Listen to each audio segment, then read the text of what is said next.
welcome back to the Luke Deckard Show. I'm your host, Luke Deckard. How's it going, everybody? I've got a couple of guests with me tonight. Tony Kent and Sam Holland, a couple of crime writers who've been on the show before.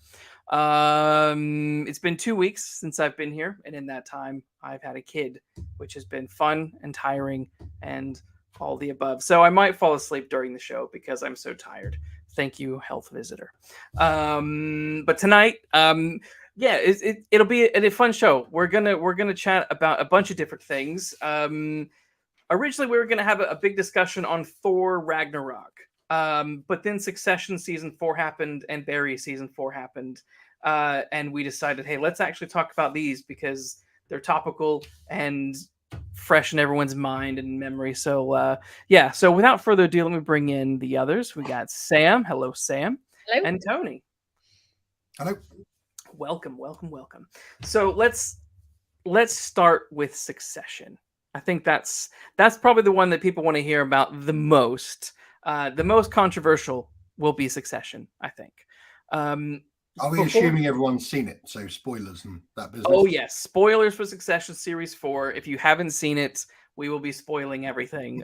So yeah, you should have watched it by now. It was a couple of weeks ago. Yes, ample time. Even with a new baby. Yes. Well, actually, when did it come? Yes. Let me think. So Succession, the finale came out a week after Lana. Yes, a week after. So we had to catch up with 2 episodes, and we managed to do it. It was quite easy. I say easy, but basically, if we would feed her, she would then fall asleep and then sleep long enough for us to watch the episode. We managed in that first week to watch how many films? A friend watched. We did an online watch with a friend of ours. We watched Jurassic Park 2 and 3 while she was just sitting there in the cot asleep and or being fed, which was quite nice. But she would wake up towards the end, and then she would be awake for a good couple 2 or 3 more hours before we'd actually go to bed. But she's been a good trooper. I made it through about 10 seasons of Criminal Minds, I think, while my son was young. So you have plenty of time when they're very small. It's doable. We're also making our way through Endeavor, the Inspector Morse prequel, which is I love the show, but all of those episodes are an hour and a half. So she's also being very kind, and when we're putting those on, mostly sleeping through, and or like I say, and or being fed. But yeah, she does all right. She does all right. So yeah, Succession. This show, guys. Let's briefly recap 1, 2, and 3. What were your thoughts on the first 3 seasons, if you can remember them? The first season I really struggled with to get into it the first time round. My wife and I watched the first episode. Yeah, hated everybody in it. Tried to watch the next couple of episodes. Really hated everybody in it. I mean, the fact that it begins with Greg throwing up in a moose. Yes. I mean, I hate throw up things. I hate throw up and vomit and poo. Yes. They don't work for me at all. And so we didn't watch the rest of it. We watched 3 episodes and then just stopped. And it was only at the end. It was only the beginning of season 3 with everyone raving that we thought we should give it another go. Okay. And we gave it another go, and I think we were 3 episodes into season 3. We started watching it, and we were ready for the 4th episode. So it's incredibly compulsive. Yes. Sam, what about you? I'm trying to remember now. So Succession is one of those things that has absolutely incredible moments where you're absolutely transfixed. I think that first season, I remember Roman wanking up the window. That was just there's these brilliant either the one-liners or these moments when something happens. I can't remember what season it was, but Kendall playing "Rape Me" in the background when they're trying to do that whole cruise ship, the Nirvana song. Yes. It's just things like that are absolutely incredible. But on the other hand, there'll be great whole episodes where nothing will happen, and me and my husband will be sitting there double screening, just What's happening? Nothing's happening. There's just a whole lot of unpleasant people being unpleasant to each other for like an hour. Yes. Yeah. But yeah, it's worth sort of continuing for those tiny, just absolutely brilliant moments, and that just keep you going, I guess. That was the confidence of those still moments as well, isn't it? They've got the confidence to have a half an episode of nothing. Yeah. I mean, I always think if you go back to the beginning of prestige TV, was probably The Sopranos. I think everyone agrees, or most people agree with that. Yeah. And if you watch the first episode of The Sopranos, apart from quickly chasing down a guy that owes them some money near the beginning in the college campus, that nothing happens. And you watch that, and it's actually really quite unlike the rest of the season, because something always happens in The Sopranos. And yet it's that confidence, isn't it? The confidence of a writer to have nothing happening. And Succession, I think, is really an example of that. There are such long periods of nothing. Yeah. I mean, it's an amazing exercise in character development, isn't it? How they how they, like Kendall in that, I think it's the first episode where he smashes up the bathroom and he starts to think, okay. And all the different things that they all do, and how it's an incredible thing of. I mean, there's that episode where I can't remember where they are, but they're all sitting around a table in, is it France? I can't remember, but literally they don't move from that table for like the entire episode, I think. Yes. I can't remember. Well, what defines the ball on the floor and all that business? Yes. Yeah, where they make them walk on all fours and it might not have been that episode, but it's the same location, I think. Yeah. Right. Yeah. I guess what's interesting is what do we mean when we say nothing happens? Because I feel like there was a difference in the earlier season, particularly 1 and 2, where there would be maybe less action, but a lot of character drama going on that made me feel that there was some sort of story progression going on, where once we get to season 3 and 4 in particular, there were many, many bits of characters talking, but literally nothing happening. So I think with the first couple of seasons, there was a huge amount of non-eventful character development. And I think that you needed that to get to where they are. You need that to get to where you later are, to get to know these guys, to get sort of beneath the differing layers of these characters. I mean, you look at Kendall. I think Kendall's he's the interesting lead, isn't he? In the sense that the man's got no charisma whatsoever. He's completely charisma free. He's apart from when he's on drugs, he's boring and dull and fairly one note, and yet he's not remotely one note. And he doesn't have an arc. Like, what's his arc? From the change from the very first episode to the end, the very last. Like, there's no arc. He doesn't change at all. He's just he's awful. But I mean, I think the interesting ones are the supporting characters as well. Because I think is it the first episode again where you have that weird fight between Shiv and Roman. This brilliant fight, the kind of like sibling fight, as if they're like 7, and then like Tom walks in, sees it, and then turns around and walks straight out again, as if he's like, oh yeah, I've seen this before, I'm not getting involved. It's just this brilliant, just weird. I do actually think they are both much better actors than the guy that plays Kendall. I know there's the whole thing about Kendall being a method and annoying and all that business, or whatever his name is. I just don't think he's that great. He's perfectly good. But he doesn't sell a scene the way they do. He probably is like Kendall. Sorry? It probably is like Kendall. Like, he probably is just like actually just playing himself, and actually, Kendall's a bit of a dick, and Jeremy, his name's he's not method at all. He's just a dick. He's just his personality. I did love all of those interviews with Brian Cox, and he's like, just turn up, do the fucking scene, and go home. You know this method. I love any time he trashed the method acting stuff. But I always think the irony of that is actually that could be him being double method, just still being Logan Roy, because he does turn up and speak exactly like Logan Roy. That's true. I guess Kendall doesn't really have a massive arc, but he's just, I guess his thing is, I guess it's no coincidence that this show is written by one of the creators of Peep Show. Jesse Armstrong and you think of Mark and Jeremy and Peep Show, and they don't really have any character arc. It's basically just they are eternally nasty, immature, ignorant people going through various situations, and how do they respond to those situations. And I think Kendall particularly pulls a lot from Peep Show in that he is just the most out of touch, ignorant a-hole possible, and he just rides that plane. He doesn't change no matter what. And I think that's part of that's the for me what was the interesting bit of his character is that frustration. It's like, how can you not look in the mirror and see how moronic you are? It's shocking to me. Whereas Shiv can see it, Roman can see it.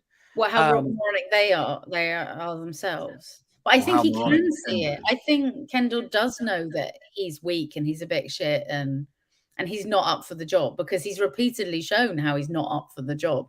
Like, he just fails constantly. He fails with his wife. He fails with his kids. He fails. He has no good functioning relationship. No. I thought what very interesting with the last talking about whether they know they're shit or not. In the last season, particularly, I'd need to watch the whole thing again because I only noticed it in the last season. Yeah, and maybe it's in all of them, maybe it's not. In the last season, we never see them talking about what they're going to do with anyone outside of the three of them. And it's almost like you've got these three delusional rich kids all talking to each other about the great things they can do. And the only time you see someone actually engaging with them about what they can do is their dad, when he tells them, you're not serious people. Yes. And it strikes me that actually, I'd like to watch the whole thing again to see if it happens throughout all the seasons. Certainly in the third season, we only see them talking to each other about their ambitions and their abilities and their status and their who should be what. It's only between the three of them. And it's almost like, are they actually really blatantly shit to everyone else? But we don't see that because we only see how they see each other. Well, they're surrounded by yes men, aren't they? Yeah, which is why they wouldn't know their shit. Yeah, but then Shiv's got Tom, so she does talk to Tom about, obviously not in that last series. He's the ultimate yes man, though, isn't he? He is. I mean, Tom yes man. He's awful. He yesed his way right to the top, though. Yeah. It's ruined Matthew McFadden forever. Like, it's just ruined it. He was quite a sex symbol, wasn't he? I think didn't people used to quite fancy him? He was in Pride and Prejudice, wasn't he? He was good in Pride and Prejudice, but now, no. See, I still love him because I saw him. My first recollection of seeing him as an actor was Ripper Street, and I loved Ripper Street. It was a great little 5-season Victorian drama, and so I really liked him in that. And then seeing him in this, and what else did I see him in? He was in Spooks originally. Yeah. And I'm trying to think if I know I went and saw Jeeves and Wooster on stage, and I can't remember if he was the one playing one of the two characters or if it was someone else. Anyway, so he's not ruined for me because I've seen him in other things. It's like I know that you're not this guy, so it's fine. So okay, season 3 for me is where Succession really began to stumble. Remind me what happened in season 3. Is that the cruise ship thing? They try to address some of the cruise ship stuff. It's very quickly hushed and put under the carpet and ignored. And I felt that was a problem. I felt like there was too much drama there that was built up. Season 2, he betrays his dad about the cruise ships, and season 3 is the fallout, right? Yeah. Yes. And so there was all this build up, and then it was almost just quickly resolved and hidden within I think an episode or so. It wasn't a lot of time devoted to it. But it was also the season where they nominated who would be the next president. And there was talk like that. There was Connor deciding that he was going to run for president. Oh, yeah. There was the Gojo deal that was beginning. They were making first breaking ground on that. And then at the end is when the kids all teamed up, and that's when they realized that Tom was the one who had betrayed him. Was season 3 the Pierce family as well when they first get that too?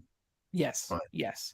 And I just remember when we watched season 3 thinking, you don't have enough story to pad out this season. Where I think what worked so well with 1 and 2 was that there was so much backstabbing and interpersonal drama, and that's what you were really going for.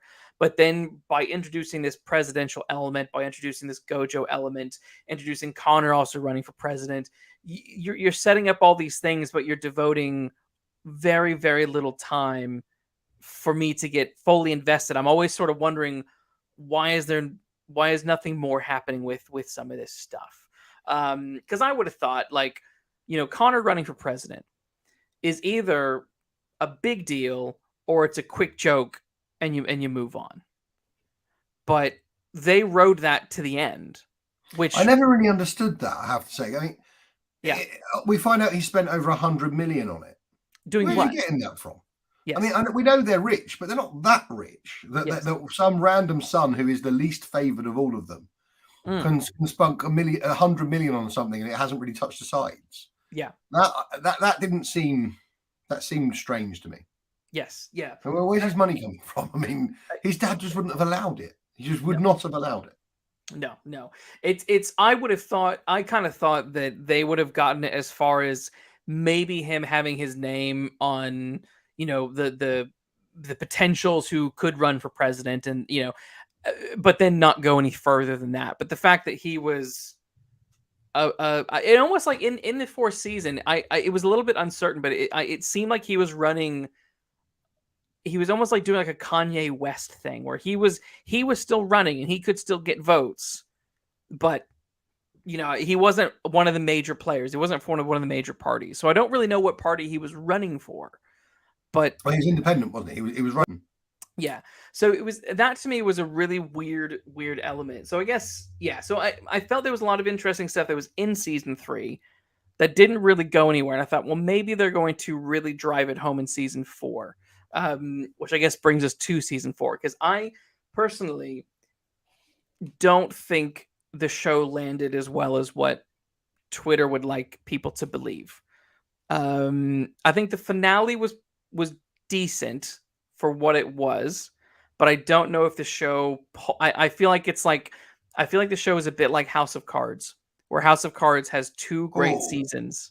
That's a it. damning indictment. I like House of Cards. I thought House of Cards seasons 1 and 2 were great. The rest of it were fantastic. The final season of House of Cards is disastrously bad. Yeah, we know why. I mean, yeah. They had to kill off their main character for being a pervert. True. But, Get in the way. It's difficult to compare the two. I think they landed a hell of a lot better than the final season's House of Cards. I'm only comparing. Hold on. I'm only comparing seasons 1 and 2. Like not 3, 4, and 5 of House of Cards. Okay, I'm saying they're 2 shows where the first 2 seasons were the peak, and then they dropped off. Sorry, what were you saying, Sam? I was just going to say, I think season 4 benefited from everybody knowing it was the last season, because you're heading towards something then. Yeah. And the whole point of Succession is the succession. Yes. So as soon as Logan died, you were like, okay, so something is gonna, because in the past it's been like, they fight, someone's going to get it, someone's not going to get it, they're going to do the yeah. But actually you suddenly think, all right, we are moving towards an ending now. Yes. And I think you have Logan's death, and you have all the circumstances around that, and then you have all the emotions that come out. Roman particularly, his arc is like really sort of like heartbreaking / anything. So suddenly you see all the characters, and they're dealing with that at the same time as they're dealing with trying to take over the company. So I think you're heading towards something. Then you've got an ending, and you can feel that creates tension because it's going to resolve. True, but do we think, at least I think there was too much in this season, and not enough time was devoted to any of it. There was a presidential race, there was the death, there was the succession, there was the Gojo deal, and it was all again a bit like season 3, where I was like, we're not really getting into the meat and potatoes of any of these storylines, and that's what was frustrating me. So let's start with Logan's death. How did we feel about what was episode 2, beginning of episode 2 or 3, that Episode he 3. died. Too early. Yeah. I think it was too early. I think what you were just saying there about the about too many storylines. I'm not sure if it was too many storylines. I think it was a time constraint they placed on themselves to tell those storylines, because each episode was the next day. So I mean, each episode of season 4 was a consecutive day to the previous episode, and each episode takes place over a day. No, that's just not enough time to tell that many stories. There were big gaps, because there was a big gap between 9 and 10. Definitely, because Roman disappeared for quite a long time in that gap. So no, I think it's written to be consecutive days. But they said Roman went, like he disappeared somewhere and they couldn't find him. He disappeared to his mum's, and then they found him. He must have gone for longer than a day, otherwise they wouldn't have noticed. I don't think so. I mean, certainly, maybe the finale might be the exception to that, but it was written to be every episode was the following day of the last one. I mean, I must admit, I liked that last series, because I was sort of what I would have liked them to examine more was the sort of the Jerry Roman relationship and the Shiv Tom and the Tom Greg, and like get into the relationships a little bit more and really sort of. Well, I do think there was squandered time. I think there was a lot of squandered time in this show, because I guess I don't know how many days an episode consists of. One episode, how many days is happening in that one episode can be a little bit confusing. In season 4, it is one episode, 1 day per episode. But even that can be is a little bit weird to me, because you have, like, for example, you have the episode which is an utterly pointless episode, where Logan's secretary or personal assistant, the whole episode is spent with them focusing on her trying to become a news anchor and it being a laughingstock, and then that literally goes nowhere. And I'm like, why did we waste a whole 50-60 minutes on a plot that literally is going nowhere? Like, to me, that was weird. That's me. I was like, you've got all of this stuff. You've got the presidential stuff. You got the Gojo stuff, and you've wasted a whole episode doing this.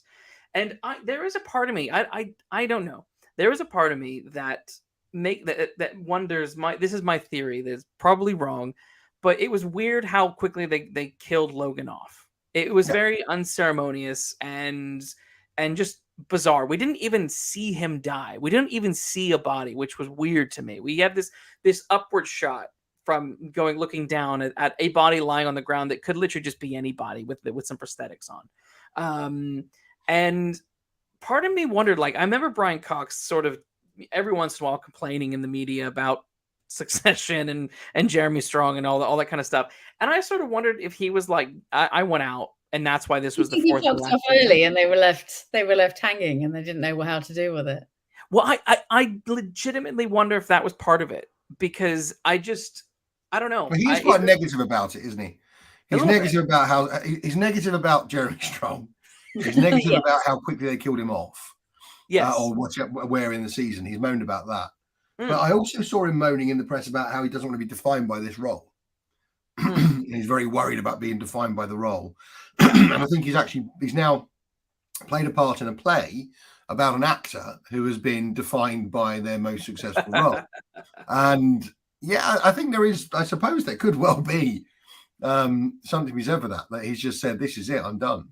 Yeah, because if you see what happens in, I think it's the end of episode 1 where he rallies the troops and he's gonna bring ATN or whatever his news network is. He's gonna do something really great with it, bring it back to some sort of strength. He's trying to get back to his roots. And then no, it's episode 2, and then the next episode he's dead, and I'm like, why would you do that? Wishful thinking, because it was Rupert Murdoch that was based upon that. He did exactly that. Yes. In his but Rupert Murdoch's not dead.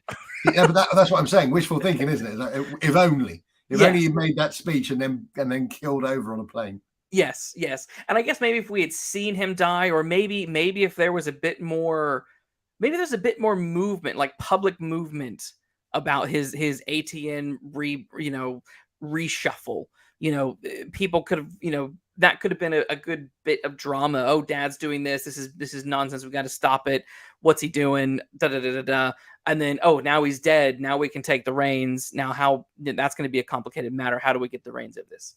But if you do it later, I was going to say, if you do it later, you haven't got enough time to explore all the stuff that you need to do after. The Succession. Yeah. The Succession, essentially. So if you do it too late, you've got nothing to explore at the beginning of the series. It should have been the 5th episode. 10 episodes. No, his death should have been 5. Midpoint. It's not. If you take. It's not a midpoint. It's an end of part 1, if anything. Sort of. No. And I'm only saying that because, like I said, we've already had one episode focused on his personal assistant that went nowhere. So that's an episode lost. Just cut that one out of it entirely. Like that's 50 minutes lost. Was it showing that he was lacking power? I don't know, that his judgment was off, I think he had the power because he was making them do it, but he was also aware that she wasn't very good because he wasn't. His judgment was a bit fucked. You know, he's not the man that we think he was. Or does it show that he was maybe something was going on before he died? Was it a precursor? Was it like a foreshadowing that he was going to die? I don't know. I don't think so. I think it was. I'm probably reading too much in it. I legit think it was. We have to retcon the rest of the season because Brian Cox wants out of the show. I've got to be honest. I quite like the way he died. I do think it was maybe an episode or two too early, but I did quite like the way that he died. It was not seeing it and just having it have that phone call was much more shocking. If seeing Brian Cox do a Brian Cox death scene, I'm sure it would be very, very well acted. But just getting a phone call saying, "Shit, your dad's in trouble." Yeah, I quite like that. I thought that was quite powerful. I suppose not many of us see our parents. Again, we've got to remember this is Succession. This really is from the point of view of the 3 kids, as I was saying earlier. Yeah. How many of us see our parents die? You know, I think true. It's quite often it is just a phone call to say I've got some terrible news. Yeah, and I quite like that. It took us very much into I think the final run of this of the season, and again, need to watch the rest to see how much this is true of the rest of it. The final run of the season was very heavily from their point of view. Yes. And I think that the death scene set that up because that was from their point of view. It created a sort of helpless situation for them as well, where they couldn't, because they're used to controlling things, they're used to having power, and this was a situation that they could do nothing about. They couldn't get a doctor, they couldn't pay money to get a doctor, they couldn't do anything. All they could do was talk to a phone that's held to his ear, which is the most, slightly helpless, useless thing. And I don't know. I think it did render them powerless, and that I think was a very interesting. And then you saw all the different reactions that sort of came from that, and the fact that Roman had called him a cunt just before or something like that, hadn't he? Left him a voicemail message, and and the fact that Tom is the only one there in charge. It's not. I said it's not the. I think it's not the how he died, but I'm with Tony that we needed an episode or more. Maybe episode 4 he could have died. I'm not sure. We needed a little bit more tension between him and the kids because he was clearly setting something up with his chat with Roman. What was he doing with that? Where was that meant to go? Why? Yeah, that was odd. I never understood. And also the firing of Jerry. Why did he get Roman to fire Jerry? What was that? Yeah. Was that just a power play, or what was it? It was really strange. All of that was weird to me. And I think, and again, this is where I think little bits along the way sort of fell off. And one bit was the episode where he died, and it has to do with Greg. I think Greg was probably the most useless character this season. They kept setting Greg up to be able to do something, and then he would never do anything with the information he got until the very end. Till the end, yeah. I think he's a red herring, Greg. I think Greg's been a red herring throughout the entire series. Yeah, he's been there for you to think he's the outsider in the family who might swoop in. Yes. Where in fact he's just utterly useless and has remained useless forever. Yes. And it would have been a bit ridiculous if he had done it, even though there was a big internet theory that it was going to be all Greg. I don't think he should have gotten control of the company by any means. It would have been ridiculous. Yeah, what I mean is, for example, at the wedding, at Connor's wedding, he finds out that Logan is killed, not killed, but is dead, just died. And he's told, don't say anything, but his date is literally a reporter. Yep. And how did he not leak it? Like, that would have been perfect. The idiot leaked it to the press because he's an idiot, and they didn't do that. I guess you get more tension in the episode waiting for him to leak it. If he leaks it, you get the same thing. Greg's an idiot. True, but by not leaking it, you're still waiting by the end of the episode for him to leak it. But we don't even get a moment. There's not even a moment in the episode of will he, won't he? There's no, you know what I mean? And that's where I'm like, is there a cut scene? What's going on? Because that to me was set up. Do you need that though, Luke? What I'd ask is, do you need that? Because this is what we were talking about, the way they've built these characters up. We know them so well. They've been built up so well that even though there's not a scene of will they, won't they, we're still wondering, will he? And that's how well we know them now. And you're waiting for him to do it because that's how well we know him. I'm wondering if the script knows what to do. I'm not wondering about the character. I'm wondering if the story knows what it's doing. And that's where it's not like about do we or don't we need the scene. I think a scene like that would have added really good tension to the episode and would have been fun if they're sitting there on their phones talking to the plane and news is breaking. Logan Roy is dead. Who the fuck at the wedding just let this out? Right. I can see that. But on the other hand, I would say it's been so well written that we are 2 weeks down the line. And actually, we're 9 weeks down the line from that episode. And we're still talking about the power of a scene that wasn't even in it. That's writing. A little bit. I agree to a point. I still think they could have done something with it. I think they should have. The other thing that was weird to me, did anyone else notice that after Logan died, the wedding just emptied? Where the hell did everybody go? Well, didn't they? I noticed that, but I thought that I thought that the wedding was effectively cancelled, and then right at the end they decided to go ahead of it anyway. By which point everyone's gone. I thought they were all on the boat. This is what was confusing me. Everyone was on the boat. I only remember the kids getting a special lift off the boat. So when they said, "Oh no, we're still going to do the wedding," I was like, "Well, where are the 100 or so other guests? You're still in the middle of the water. Like, where did they all go? Did they? Why? Surely you would have just brought the ship back, and then they all would have disembarked." But they didn't. I was like, but there's still literally where the wedding was. It was on the ship, was it? No. I thought they did the actual wedding somewhere else. It was on the deck. It was on the top. It was on the top. I thought the wedding was on Liberty Island or something. I thought they were getting the boat to the wedding venue, which I think is Liberty Island, where they were going to have the band and all the business for his. It was the whole thing was a photo op, and a boat in the middle of the water is not a photo op. I can't remember, but either way. Where did all the people go? Good question. Where all the people? that to me was a weird one. So either way, where do they all go? I assume they, same as Tony. I assume they sent them home, and then they decided to just do the wedding, just the two of them. Yeah, that's what I thought. If your dad had died, it'd be quite hard to then go, "Yay, we're having a wedding!" and celebrate. Like it's a bit like. Ooh. But who knew other than the kids and the immediate kind of people in the company? No, but they would have known, wouldn't they? By then, it's not a photo op. If you go ahead with the wedding and then everyone goes, but they find out later that your father died, and maybe. I think like Greg being underused. I think Connor's story needed.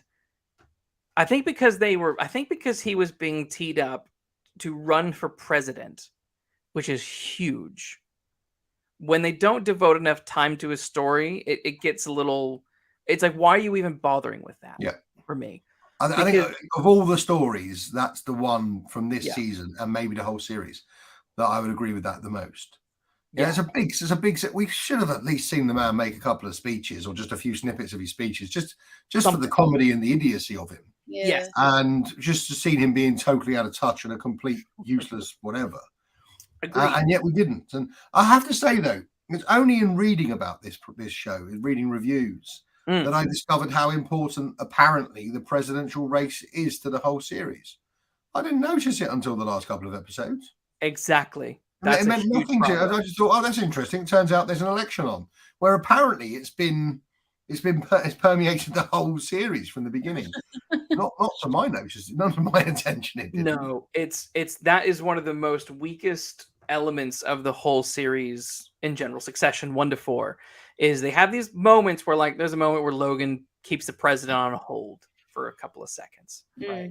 And things like that, and then then there's a season 3 bit where, like, oh, we're going to decide the next president in this, the next president is in this room, or blah blah blah. But to then pretend that the presidential election was the main thing, like, we don't even know the president. The guy they chose, I can't remember his name now, but the guy they chose was he's not a character. He's barely in it.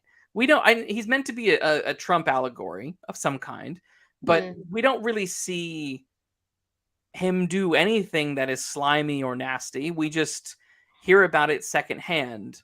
And not hear about it, we just hear, like, it's just like, it's all subtext. It's like, oh, it's about, he's regarded as being sort of make America great again type. Yes. Yeah. And it's like, okay, if that's the case, then we should be spending, we spend a lot of time with Lucas, the Gojo guy, but we spend no time with if that's meant to be the big thing, which big thing is it? Is it the Gojo or is it the president? Pick a lane and make that your big story, or reject the thing that's detracting from it. But I guess, again, if we go back to the point of view, if we go back to the fact that the point of view is from the 3 kids, then that demonstrates where their focus would be. Their focus is much more upon their own position within their company and their fightdom than it is about what's good for America. So if we go back to it being from their point of view, then it makes sense for it to be much more focused upon whatever his name is, Sarsgaard, than it would be the president. I mean, I don't disagree that it would be much better to know more and see more. Yeah. But again, if this is a point of view show, but is it? Then it makes sense. Is it though? Yeah. I increasingly think it is. It's the three siblings. Yeah. Yeah. And Logan. Well, and Logan, yes, except he's dead. Until he's dead, they would make for some pretty poor scenes. I mean, it's not just the kids, though, is it? I mean, we've followed Greg, we've followed Tom, we followed the 3 kids, we followed Logan. It's not just. I agree that season 3 is more focused on those 3 children for sure, but the first 3 seasons weren't. So that's why I'm like, if they are pivoting the show, you need to pivot it in a way that can balance these storylines and justify them and resolve them well. No, I think it is about the 3 siblings, and it always has been. Because if you look at that scene, I'm not sure which series it was, but it was the one after Kendall had killed that bloke, and then they're in the dust, and they have that sort of like that bonding scene. Yeah, I think those are the scenes that the series hangs off. If you think they're the key ones, and they're the ones that you remember, I think. So like that. But it's not a point of view show. We're not. Think about Peep Show. Peep Show is literally through the eyes of the character. Yeah. We're not through their eyes 100% of the time. We're seeing different things happening with different people. But it's just that doesn't mean it's not a point of view show. It just means it's not a literal camera work point of view show. I think it very much is a point of view show, and it would also explain why we don't see a lot of Connor. It'd explain why we only ever really see Connor through. Look at Connor buying the house. He buys Logan's flat. Yeah. We only see him in the flat when the siblings are around. Yeah. We never see him in the flat before then. And we know he's already done his run. He's already done his run with his labels, etc. We discover. And We've Tom, seen that if it wasn't a Tom point and Greg, you could argue that it's not a point of view show because there's a lot from Tom and Greg, but I think they're the comedy double act on the side. Rosencrantz and Guildenstern. Yeah, they're the ones that sort of give the levity and the the bit of like relief. And to your point about Greg being underused, I don't think he was underused, but I don't think there's any side of Greg that you can. He's not exactly multi-dimensional, is he? He's a bit useless, and he showed that at the end. So the only sensible thing he did was with his phone translating the Swedish thing, and even that I thought was odd because it was so out of character of Greg to be that. Oh, I didn't. Yeah, you wonder who told him to do it. Yeah, to have the withdrawal to actually do it, but that's Yeah. and yeah, so that but then I mean, I don't think there's any more facets of Greg that you could see without just going, oh, he's a useless twat again. No, I do. I do. There are moments throughout the show where he is sitting on information, and it's whether we see He him. doesn't use it. He's not clever with it. He's just sycophantic, and But even at that's the what we end, need to. That's what we need to see. when he We need comes to see him groveling doing something with it. Oh, Well, I think he doesn't know to do anything with it until he's finally told how to do something with it in episode 9, when he's Of this told season, Tom, of season 4. you bottle it, you store it, and then you use the bottle to smash someone over the head at the right time. And I think that's his first lesson. We're actually seeing Greg being educated, and the thing we're waiting for him for, he only gets that education in the penultimate episode. Yeah. I think other bits outside of the kids that I think sort of let season 4 down for me was last bit with Connor in the presidential race. Given that Logan runs a news organization and news is such a big part of this show's DNA, why the hell did no one bring up the fact that his wife was a former call girl? Which wife? What, Marsha? Connor's. She was a prostitute. Was she? Oh, yes. Connor's wife. Sorry. Yeah. Yes. Of course she was. Like, how in the world did that not become a major point in whether he could run for president or not? Good point. They kind of forgot about that. I was baffled the whole time. I was like, they treated her more as a gold digger than a hooker, didn't they? Well, I think what irks me, I think, with Succession is seasons 1 or 2 are so brilliantly done and I think they're quite tight. But then I do feel like some shows, when they get to a certain bit of prestige, they don't have to try as hard. They know that they can just write bantery scenes between the characters, and people will just eat that up and not think about the overall plot of either the episode or the season. And I think that's what, for me, let down season 3 and 4. That there are moment by moments that are great, but there are whole episodes, i.e. the secretary episode, that I'm like, we don't need any of this. No. Or the episode where they deal with where Roman goes to the studios and fires the head of their studio department. Like, what the fuck did that accomplish? Like, that we saw nothing, no other fallout from that. So I think that because that showed us something about Roman, that he was trying to be this CEO, powerful character, and he was just failing at it. He's just crap at it. But how every time he does it, it hurts him more than them. Yeah, and it's rubbish, and he does it really badly, and he just can't. I didn't think he had a fantastic arc. I thought he had the best arc of them all. The best arc of anyone. Yeah, I agree. Absolutely. I agree. Because he starts off as a total and utter little. I mean, he's the biggest wanker in the show when the show starts. He's I mean, he's the kind of person that I just think if I was in a room with him for 5 minutes, I'd end up hitting him. Yeah. And then you just think by the end of it, he's the only one that shows any heart, and he's the only one who shows any goodness. Yeah. I mean, he shows heart. He shows vulnerability with the whole Jerry situation, drinking her martini at the very end. Wrestling like his dad after his dad dies. Yeah, he shows actual emotion and heart, but also he shows a bit of kindness as well. Yeah, even down to when Kendall is grabbing at Shiv towards the end, and he gets in the way on the basis that she's pregnant, leave her alone. Yes, I think for me he's the character that comes out of it with the most plaudits, and the second actor as well. The first actor is the lady, I don't know her name, the lady that plays Shiv, Sarah Snook. That's the one. Yeah, she is amazing. She's able to do stuff with a look that is just only 3 or 4 times in the whole time that I watched it, but that's 3 or 4 times more than anyone else. I mean, the Emmys should go to Kieran Culkin and Sarah Snook. I don't think she's up for one though, is she? Really? That I don't know. I mean, there's literally one bit where she gets some bad news, and the bad news is just you don't hear the bad news. It's a phone call. And just from the look on her face, I mean, I'd give her an Emmy just for that look. Yeah. I don't think she is. I'd have to look it up. I know Kieran Culkin is up for something. It's some sort of, because he was on the round table for something. Anyway, he's definitely up for something. So the last two things that I'll mention with Succession, for me at least, is that again, this is where it's like really great setup, then no payoff. One was Lucas's sending blood to his ex-girlfriend, who's the PR girl, and everyone had that information. They're like, we're gonna tank this deal. We're gonna tank this deal.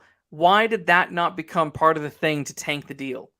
He's a weirdo CEO who sends blood to his ex-girlfriend.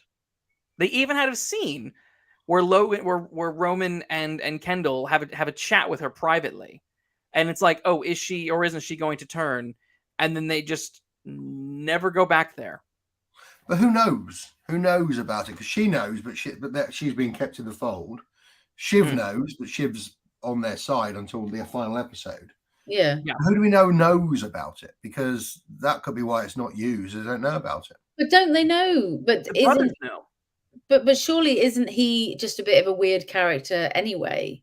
So they know he's weird. So I think the act of showing he's more weird isn't going to tank the deal any more than. I mean, he's been odd. And they run a news organization. But if you he's already an eccentric. He's Elon Musk, isn't he? The fact that he's Swedish, they find odd. Let alone anything else. If you're telling me if the news broke tomorrow, then Mark Zuckerberg has been sending his blood to an ex-girlfriend, that wouldn't have catastrophic effects on Facebook and Meta and everything he owns. There wouldn't be some weird shit that has to go down. I think you have 2 weeks of abuse, and then the share price will probably go up. I just don't think the world works that way anymore. But maybe it should. They did have the whole thing about his numbers being fraudulent, didn't they? Yeah, that was much more damaging. And that came out. Yes. But then it got sort of like.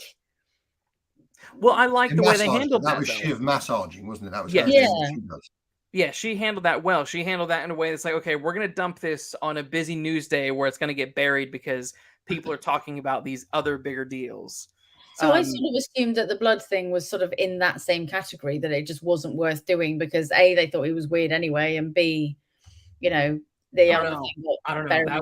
That was a bit big. I was like, if you're going to do something that weird, like that's something you would put like in your crime novel, and that would be a big plot point that would come out at some point and be it's Chekhov's gun, isn't it? If you're going to put it in, you got to fire it. They didn't fire the guns. They had many guns. They didn't fire the guns. At this stage, it almost feels intentional. At this stage, it almost feels like it's someone saying, screw Chekhov's gun. Maybe. What do you guys think about the pregnancy? This is the last thing that I'll mention with season 4, the pregnancy of Shiv's pregnancy. I think it was key to the ending. I think it's really important. Because the whole thing about Succession is she's chosen, essentially the Succession is their child, isn't it? Yeah. Yes. But how do you think it was handled? I'm assuming you've got a problem with it, Luke. You feel like you're going somewhere with this. You're teeing us up to agree with something that I haven't thought of. But what is it? No. I didn't was so bothered about the pregnancy at all. The thing is it felt like an afterthought. It felt like Logan's Death, and it's like they filmed her being told that she's pregnant, like towards the end of filming everything, and then they needed to retcon some bits to make that work. Because I think is she pregnant in real life? I get the feeling she is, but I'm not sure. I think she might be. But it was weird. She had a baby last year, which I assume must be when she was filming. Okay, so yeah. So what was let's put it this way, she looks a hell of a lot different than she did in the other seasons. So it's true. It's true. I would say she was probably pregnant. Yeah, I think so. So what was weird to me is the first episode we get is with her mentioning it. She's going for her 20-week scan, right? Or has just had it, or needs to have it. And that we don't need to see more than that. That's fine. But what was weird to me is that subsequent scenes in subsequent episodes never sort of readdress it. We never see her turning down the alcohol or anything. But she wouldn't. Because she's like, look at her mother. So look at her mother. Yeah. She said, I should never have kids. I should have had dogs. Like that's her role model. of how a mother should be. And I bet her mother was drinking martinis probably up until. So I don't think she would turn down a massive. Especially, I mean, we see her in the in certain scenes, even after everything's confirmed and the health of the baby is confirmed, etc. She's still doing lines of coke. And I know, so it's not like she's. It's not like she's the picture of propriety at any point. She doesn't really. I mean, she doesn't really want it. She never wanted children with Tom, and I think it's just something that she was kind of like, well, if I destroy it, and she didn't want to tell people. She doesn't tell Roman and Kendall until she has to. Yes, I agree. Because it's going to interfere with her bid to be CEO, and it does. Of course. No, absolutely. No, I agree with that. It was. They paid more attention to it towards the end, but there was this whole chunk in because we found out it was episode 1 or 2 where they bring it up, and you just sort of think, well, wait a minute, I feel like this is another big dramatic beat that should have multiple touch points throughout the season, similar to the blood, similar to other bits where I'm like, why introduce something of this nature and then do virtually nothing with it? We don't even see Shiv sort of looking in the mirror and contemplating what the fuck is she doing, but she doesn't want to do anything with it. She isn't engaging with a pregnancy in the way that a say normal woman would engage with a pregnancy. She's not engaging with it because it's not written in the script, is my point. No, I think it's subtler than that. I thought it was true to Shiv that she's pregnant. If she didn't want it, why didn't she get an abortion? Because she's at a certain age. She does still love Tom. You see the moment when she, her and Tom have that conversation. You see that vulnerability with her, that she does want to be with Tom. So to get rid of Tom's baby would be the end of that relationship, wouldn't it? So I think it was very true to who Shiv was. And the fact that she wants to be a CEO, she knows it's going to fuck up her chances of being a CEO. So she keeps it quiet. She doesn't want to engage with it. If it goes away on its own accord, okay. If but are we writing the story? Are we writing the story for the show now? Because none of that is in the season. But it wouldn't be. I think it is. I disagree with that. I think it is because, as we said ourselves at the very outset of this 50 minutes ago, it was interesting how much of the first 2 seasons was spent building these characters. And building these characters and knowing these characters, it's a way of telling a story. You know characters well enough, you don't really need to tell elements of the story. I agree with Sam. I think it was very, very consistent. And she needs to use, as a woman, she needs to use her sexuality to what's his name? The Swedish blue guy. Luke Sarsgaard. Yes, Sarsgaard. She needs to use her sexuality to manipulate Sarsgaard. And as soon as somebody knows you're pregnant, that's gone, in an instant. They see you as mother, not as whore. So, so she would keep it to herself, and she wouldn't do. I mean, it's as soon as somebody like Shiv stops drinking, everybody around her would know she was pregnant. Yes. I mean, it's true. But again, it's a great drama that's been missed. She's at parties. She's holding the drinks. She's not drinking. Someone notices. What does that mean? That's a great drama beat that you could have done that was squandered, in my opinion. Like you could have done something with it.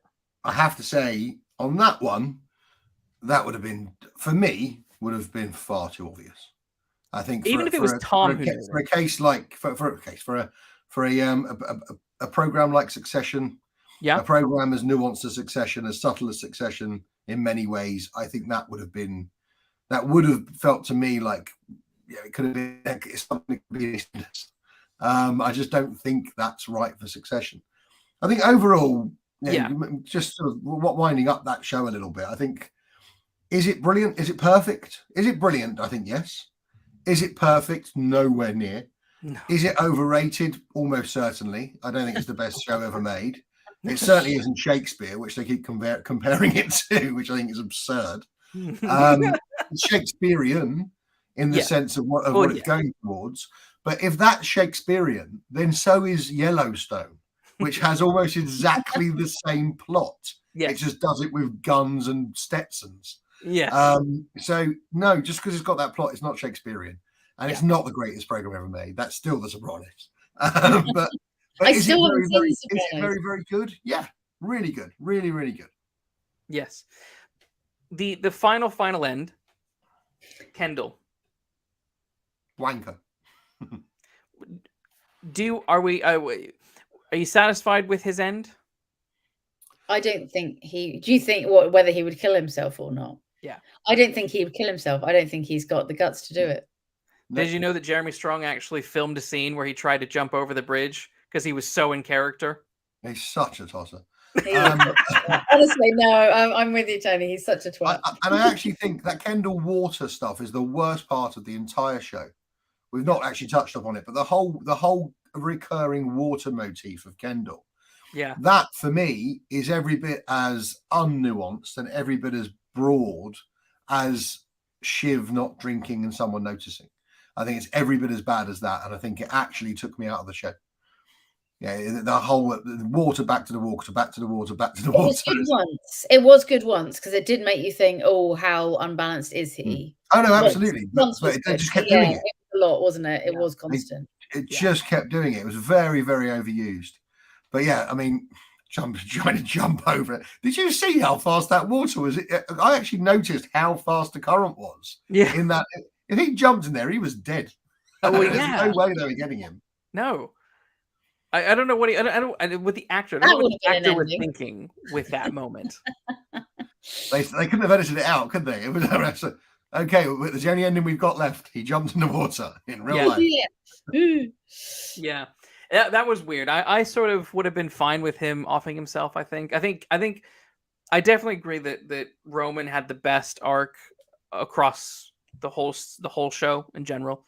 I liked his ending the most. Shiv's made sense. That was also fine. She's kind of always power adjacent and has been that way since the beginning and will continue to be that way. But yeah, Roman Kendall is such a pathetic sack that I'm like, you should have just killed yourself. No, I don't think he would have though. I don't think he would have. I don't think he would. I like to imagine that Roman goes off and lives on a desert island and surrounds himself with drugs and hookers and has a lovely time. I'm just surprised that's not what he did anyway. I'm surprised that we had a few seasons where he tried to do something other than that. So yeah, Succession. How would you rate it? Out of 5 stars, how would you rate Succession series 4? 4.5. 4. I'm a 3. We can tell. I'm a harsh critic. Very upset about Succession. I'm not upset. I'm just like, come on. There's bits you could have, Kendall's kids. What would that was also really useless. Like, oh, your daughter is getting bullied. Thanks for telling us. That would have been really good drama to see. Your kid getting bullied at school because, you're. No, but wasn't that reminding us that his kids aren't like bloodline?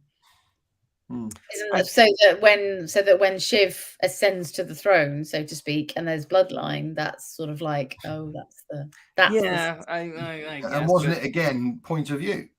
We're going to the point of view of the characters. He hears about it, but he's not particularly interested. He's performative.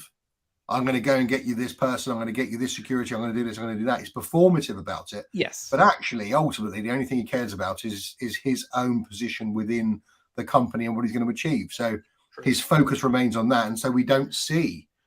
But we have seen his kids.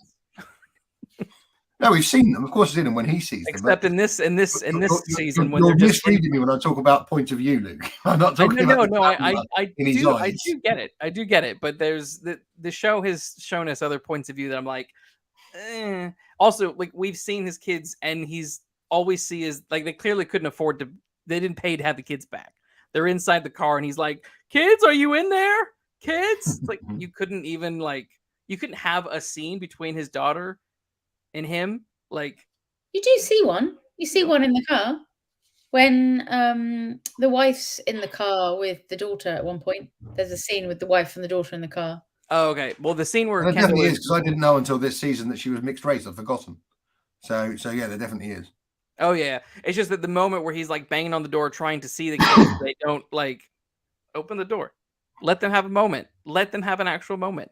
Let's see him being a bad dad, like his dad was a bad dad. Like, Oh, I think let's have yeah. that moment. But those moments though with the wife, I think, are important as well, because you can sometimes veer over to having sympathy for Kendall, and then he does Sometimes. stuff like that. And when his assistant left, does stuff like that, which shows you that he's a dick. He's just a dick. Like, and that sympathy's gone. But anyway, still talking about Succession. Barry. I need to take the dog out for a wee. So shall I leave you two to talk about Barry while I take the dog out? Okay. How long do we have, Luke? I didn't ask. I can keep going. I have as much. Well, I can probably go for another 30 minutes before I need to go do baby duties. Okay. So yeah, let's say 30 minutes. Let's do Barry while Sam does the dog. I'll go and do the dog. Okay. Anyway, just for people who are watching, Sam's not watched it, so there's nothing she can contribute to this. Barry. Okay, let's do this. Let me just. There we go. I'll see when Sam is back. Now, see, Barry for me was the bee's knees. That for me was from start to finish. I think, dare I say, a better show. It didn't have a moment of weakness. No. I tell you what. What do you think? I think the problem with Barry is the problem with Barry is it's a half-hour show, and I don't think half-hour shows get the credit. I think people just look at half-hour shows as sitcoms. Yes, but it was, and it is in some ways a comedy, and it's a really, really dark comedy. Isn't it is in some ways a comedy. Yes, but I think the fact that it's a half-an-hour show is why it didn't get the credit. I think so, and because I remember because what we would do is we would watch Succession. We'd spend 15 minutes watching Succession, and then we would spend 30 minutes watching Barry. And it's Sorry, all right. I just hit a button by mistake. That's all right. We'd spend 30 minutes watching Barry and then 15 minutes watching Succession. And I would look at the tightness of Barry, the amount of stuff that happens in 30 minutes of Barry versus the amount of stuff that doesn't happen in 50 minutes of Succession. And I think that's probably why I'm a little bit more harsh on series 4, because I'm watching these two shows on the same network back to back. And this one is just nailing it. There are character beats and twists and really great dramatic moments. Incredible time jumps. And I didn't know if they were going to be able to pull that off. No. I'll be honest, that one episode where we're learning that's 8 years later is the only one out of all of Barry's episodes that I would rate a 4 out of 5. It's the only one because he's had many absurd flash, fantasies about, futuristic stuff and what that life would look like. That the whole episode made you think that's what it was, and you kept expecting to return to reality, and you never did. But then again, that's also part of that episode's brilliance. I don't know. But that's the only episode I would say that I responded to somewhat negatively. But my God, did they knock it out of the park with those last 4 episodes, though? I mean, they're just the whole series. There's 4. It's 4 seasons, isn't it? The whole 4. Yeah. If you go back to the very first episode and you watch that in conjunction with the TV, Chris O'Dowd was in the TV version of what's that called? Get Shorty. Yes. And there's a massive similarity between the two, and they both started about the same time. And there's a massive similarity between the two when they first start. Right. And it's quite a Barry, apart from the darkness of the couple of hits that he carries out, because anyone who's not seen it, he's a hitman who decides to become an actor. Anyone who, apart from the few hits he carries out, it's not particularly dark at the beginning, and it seems almost like it's going to be a broad comedy. And he goes and he joins an acting group, and he gets to know and we get to know all the different stereotypical actors, and then it just gradually gets darker throughout season 1, and then just falls off a cliff in season 2 in terms of darkness, and it's just pitch black comedy, and it's brilliant. It's just it's so good. Yes, I can't think of a show that's had such a metamorphosis than Barry, to go from that almost not lighthearted drama, but lightheartedness of kind of joking around and the absurdities of acting. And if you know any actors, you can see what they're doing with the acting class and all that kind of stuff, and that's a lot of fun. It's really funny. It does feel very much like a stand-up comedian taking the piss out of actors, and I enjoy that. And so I loved all that. But yeah, then once you get to the end of that season and season 1, and he kills Janet, and then the rest, that sort of lightheartedness kind of continues with season 2-ish. But you're right, it does. It's much darker. There's a real tension, because will he, won't he get caught is just constantly there. And the fact that he actually does get caught and he does get arrested, I was assuming they were going to go a Dexter route, and he was just going to avoid capture the whole time. But they don't. They're like, no, he's, we're going to get captured. We're going to go the whole 9 yards. The whole thing I just thought was brilliant. And I think the characters are some of the best written characters I've seen in a very long time. Yeah, they are. The frailties of Gene Cousineau are just. I mean, when you see him, when he's got, even at his strongest in season 4, when he's refusing on principle, you will not make this movie. Yeah, Gene Cousineau is a failed actor and a famous acting coach. Yeah. And you will not make this movie about my partner's murder. I'm not going to allow this, just on principle. And then they tell him that Daniel Day-Lewis wants to play him and Mark Wahlberg wants to play Barry. And just the change is that, well, we've got to make sure it's done right. The vanity kicked in straight away. But back to the first season, I think what's really interesting with the first season, because you mentioned the Janet's death at the end, what's really interesting with the first season is he doesn't kill anyone that doesn't kind of deserve it until the end. And so he can still be your hero, although he's a hitman and he's a sociopath and he's obviously very messed up. Yes. You kind of think he's been messed up by, what's the other chap's name? Fuchs. By Fuchs. And you just think he's been messed up by Fuchs. And Fuchs is a horrible piece of shit. Isn't he just? And yet, biggest bit of redemption right at the end. But he's a horrible, nasty, manipulative piece of shit. And so that allows you to root for Barry, even though Barry is a hitman. And then everyone he kills kind of deserves it. They kind of got it coming. Probably not. But, no one's a good person that dies. Yes. And then right at the end of the first season, a lovely, lovely woman who's just found the love of her life and discovers he's a hitman, confronts him and he kills her. Yes. And it's just like, oh shit, you are the bad guy. Yeah. From that point onwards, it's just so good. It's almost like they took elements of the Dexter formula and then sort of twisted it a bit, because Dexter's obviously, serial killer who kills people who he deems deserve it. They do bad, horrible things. But then there was one point in the show where he kills Dokes in season 2, and then he ends up killing LaGuerta, and I think season 5 or something like that. And then you're kind of like, okay, well now Dexter has gone too far, because Dexter, actually, no, I don't think he did kill Dokes. I think Dokes died.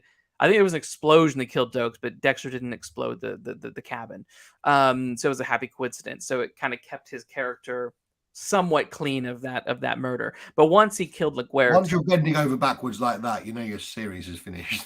yes, because you're like, oh, okay. And then they're kind of trying to pretend like it didn't pretend like it didn't happen, but it was just sort of hard to be on Dexter's side the rest of that time, because he killed someone who didn't deserve it. And but even if he didn't kill them, he had planned to kill them. Yes. So, but then with Barry, it's like, once he did it, once he killed Janet, we were not on his side at all. We were just sitting around waiting for his downfall. Like, eventually this is going to catch up to him, and that's the drama that we're invested in. So I don't know. They took those elements. I thought it was a little bit inspired from Dexter, but I think they did things shorter run, and everything was a lot tighter. And I think they concluded it in a much better way.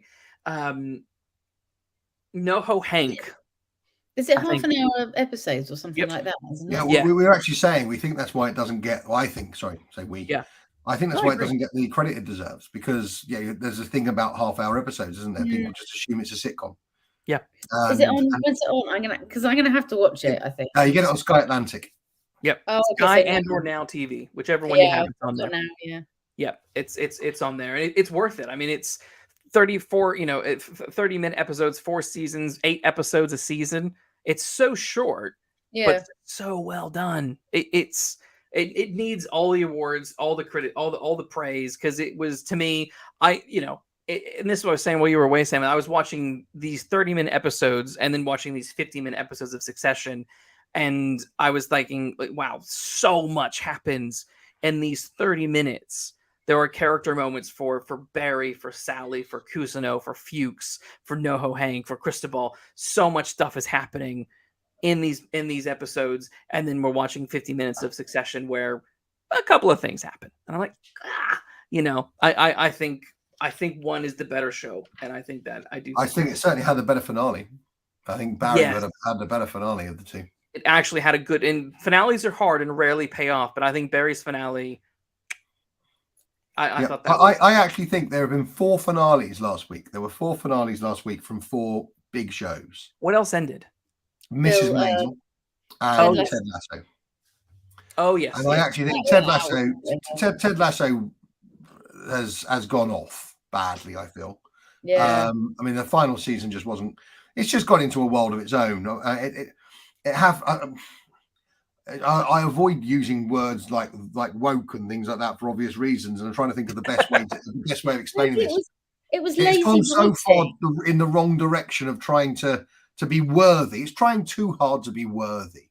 But it was trying too hard to be worthy, but it was doing it badly. So they take like that. They would take a lesson. So a lesson about filming someone while they're having sex or whatever, and then they'd play it back like a bad sex education video. It was like come on, it was just very lazy. So dog's a bit needy. It was laboured, very laboured as well. And the acting was laboured with the messages.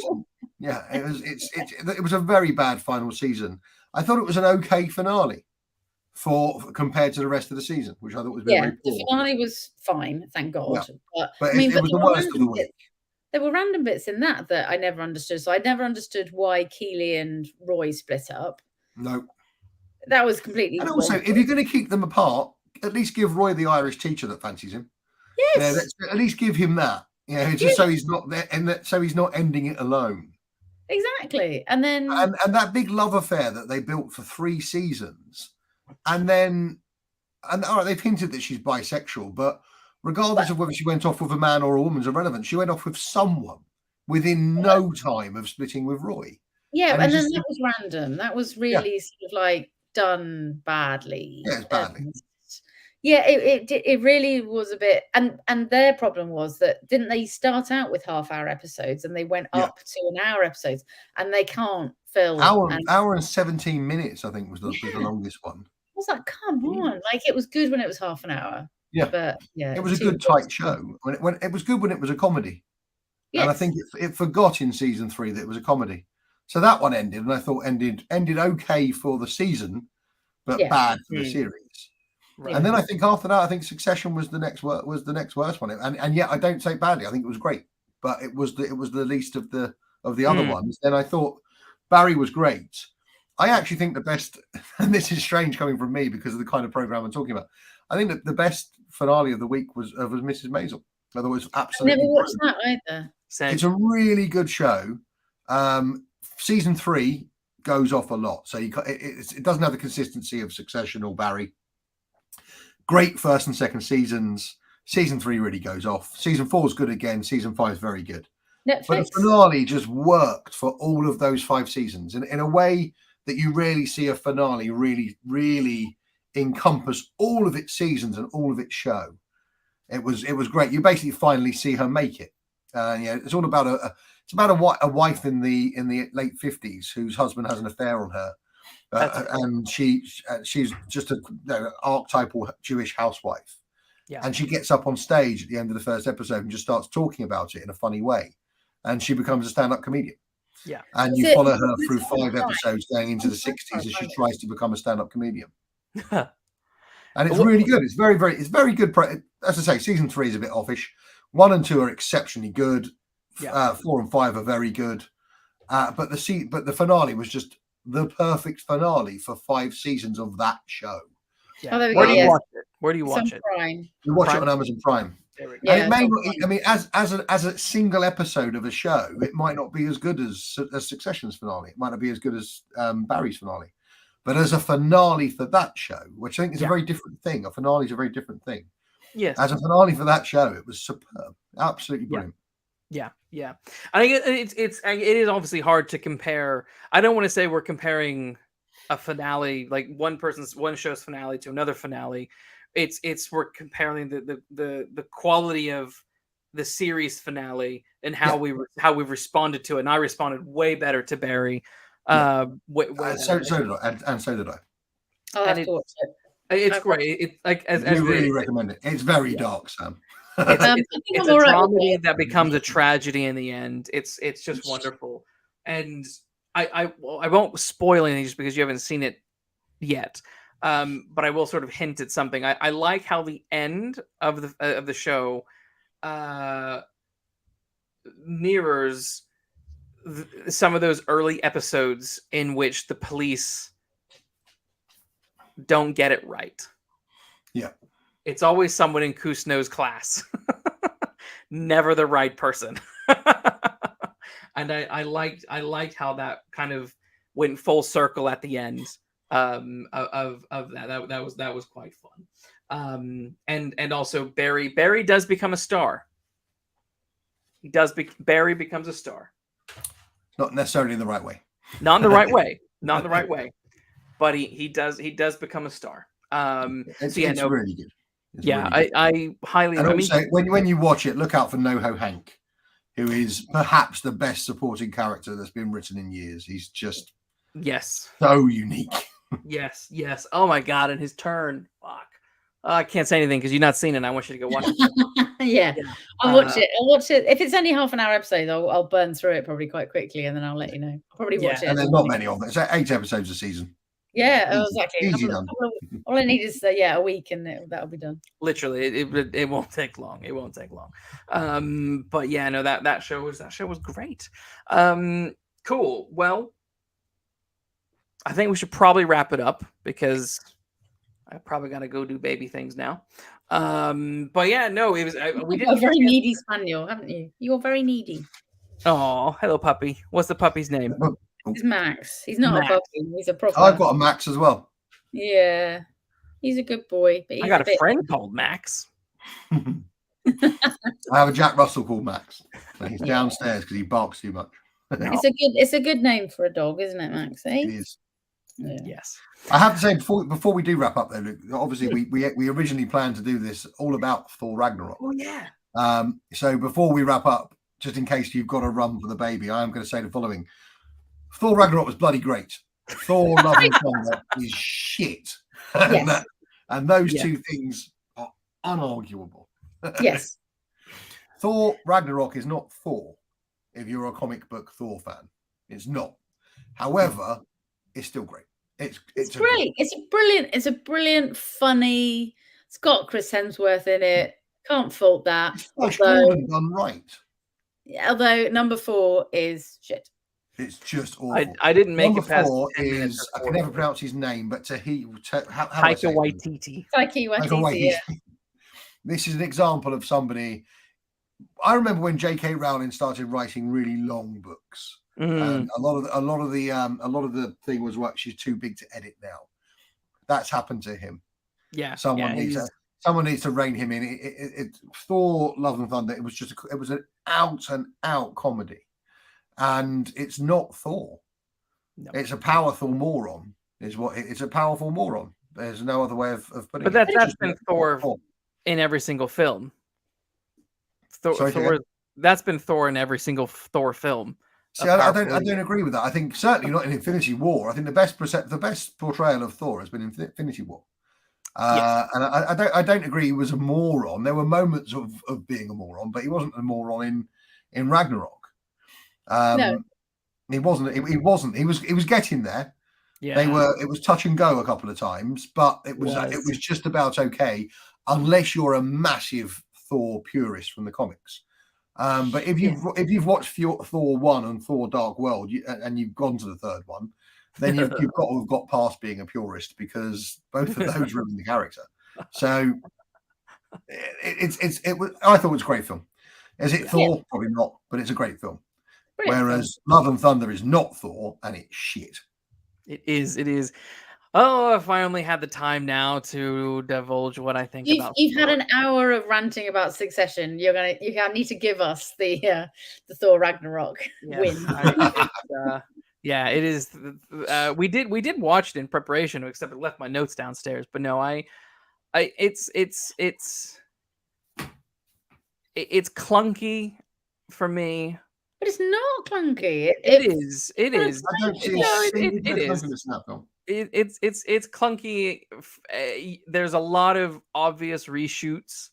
There's a lot of bits where they were like they needed to suddenly change things.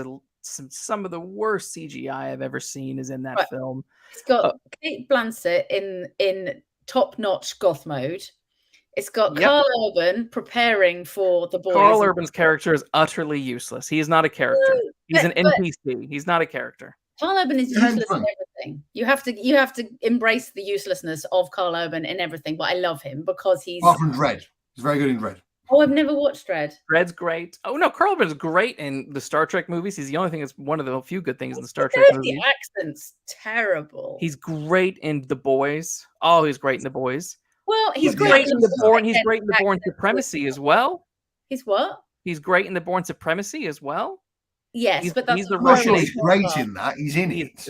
He's great in Doom. That's good. But the Doom with an M. Oh, Doom.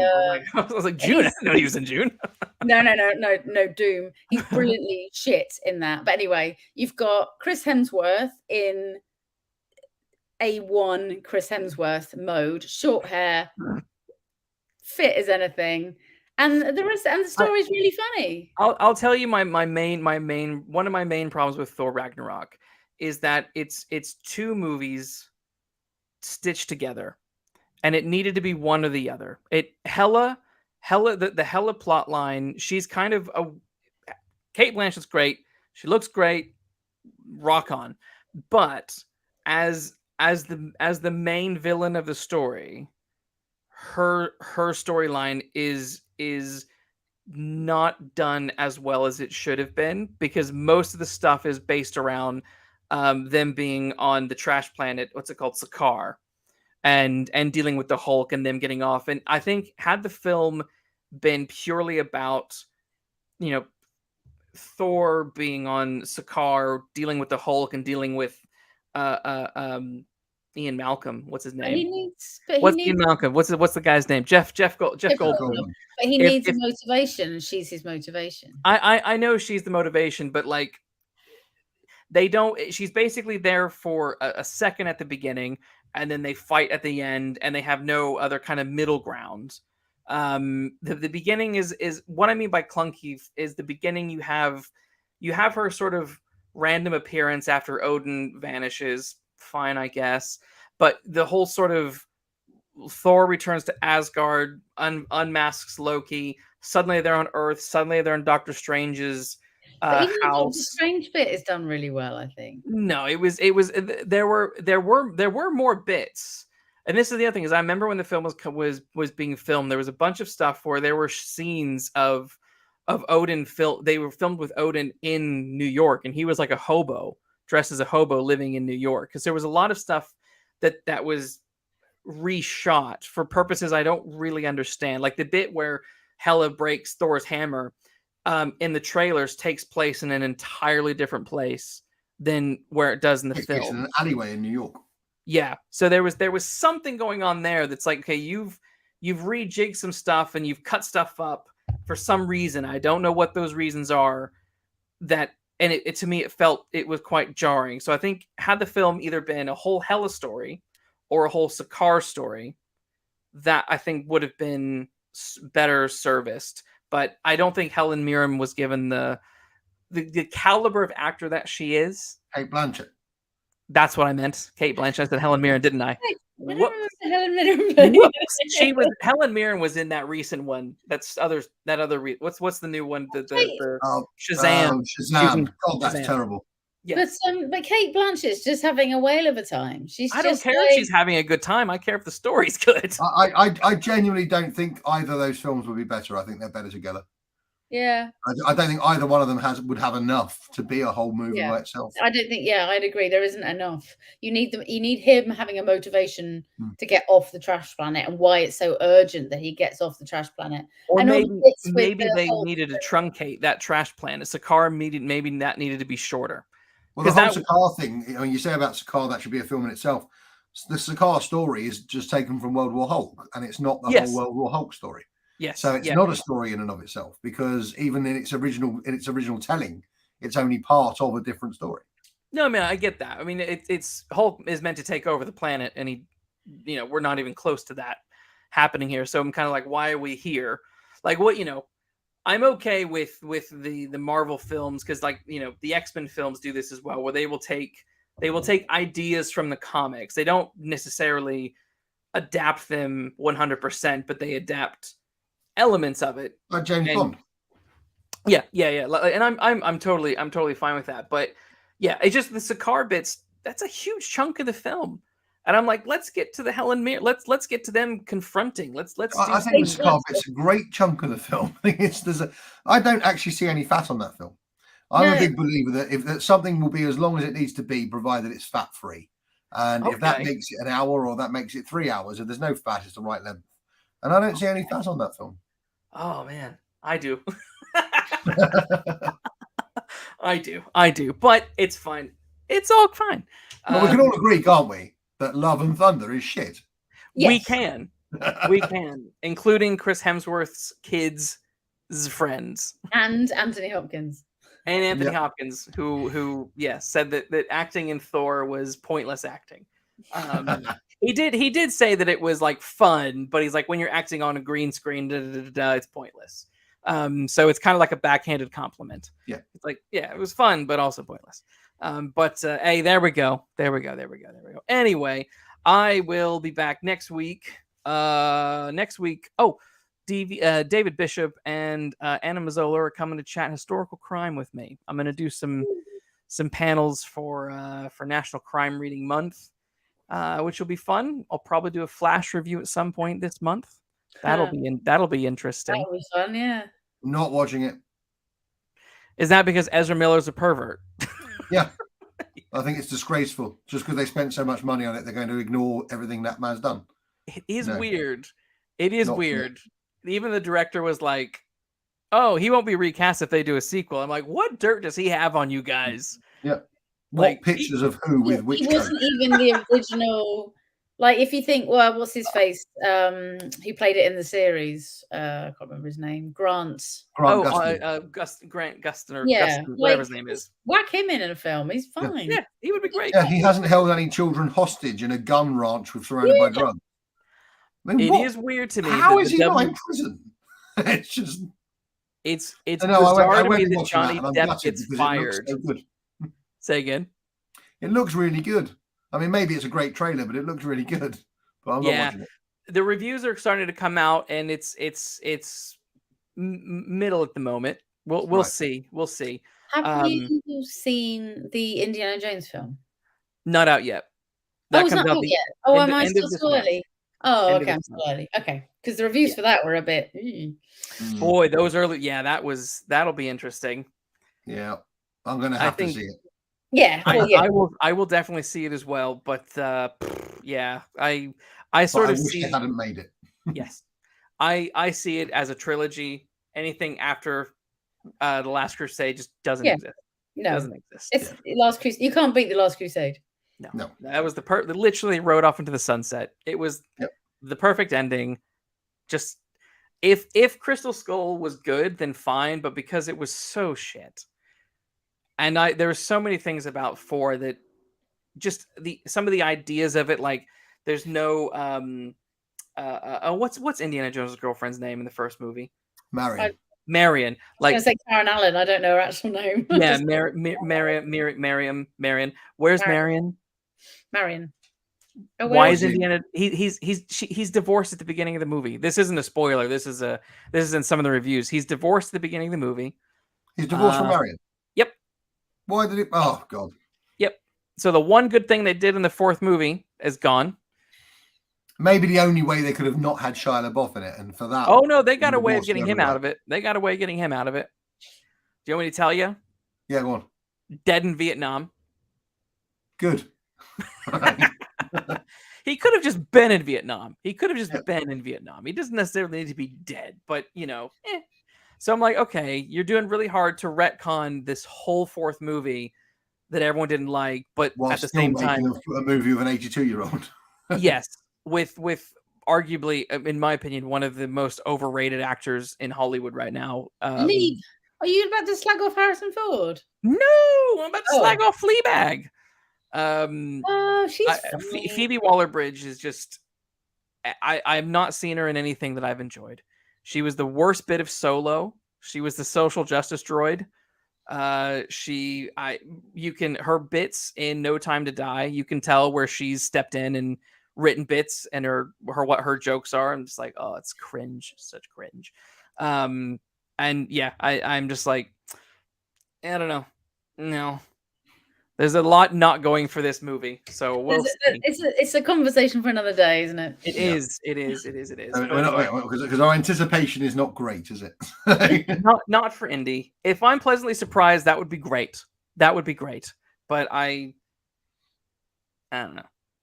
If I don't like it, then I'm going to regard the fourth and the fifth in the series as being the radioactive fever dreams of a man stuck in a fridge, and that'll do. I like it. But yeah, and also there's I don't. Do you consider the Young Indiana Jones TV show canon? I've never given enough thought to that particular subject to answer that question honestly. Yeah, it's only because it does start with Harrison Ford. He is in it for a bit, and then at the end of the show, they have an old Indiana Jones. With eye patch and all that kind of stuff, and people are like, you need to end it somehow like that, and I'm getting the impression that they don't, and I'm curious as to what they do. But I again haven't seen The Adventures of Young Indiana Jones enough to say I care. Yeah, let's see. Anyway, Sam, Tony, you've got a baby to look after. I do. This was fun. Yes, I will see everyone next week, and at some point in the future, I'm sure Tony and Sam will be back. And yeah, we'll chat then. So until next week, see you later, guys.